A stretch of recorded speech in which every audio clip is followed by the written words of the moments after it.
4 বছর পর মোসাদ্দেককে ফিরিয়ে অস্ট্রেলিয়া সিরিজের দল ঘোষণা করলো বাংলাদেশ।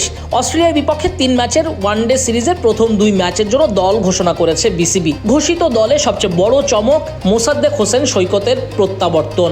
একই সঙ্গে দলে ফিরেছেন উইকেট কিপার ব্যাটার কাজী নুরুল হাসান সোহান।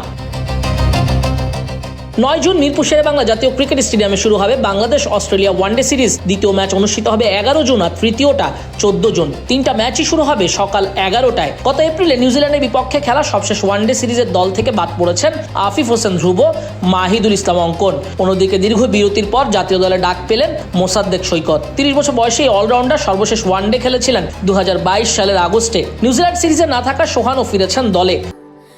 স্যান্ডেলিনা সো, রূপচর্চায় আভিজাত্য। মেহেদী হাসান মিরাজের নেতৃত্বে ঘোষিত স্কোয়াডে আছেন লিটন কুমার দাস, নাজমুল হোসেন শান্ত, তাওহিদ হৃদয়, তানজিদ হাসান তামিম, সৌম্য সরকার, তাসকিন আহমেদ, মুস্তাফিজুর রহমান, রিশাদ হোসেন, তানভীর ইসলাম, শরীফুল ইসলাম ও নাহিদ রানা।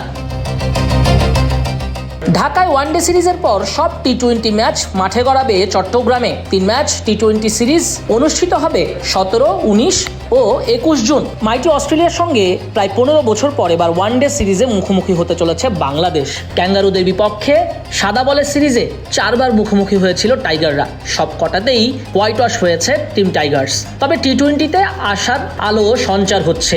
2021 নাগাদ সেই টি-20 সিরিজে নাসুম নৈপুণ্যে বাংলাদেশের কাছে 4-1 টি-20 সিরিজ হারে টিম অস্ট্রেলিয়া। সব মিলিয়ে অস্ট্রেলিয়ার সঙ্গে এবার অনেক হিসেব চোকানোর পালা। নাজমুস সাকিব, কালবেলা।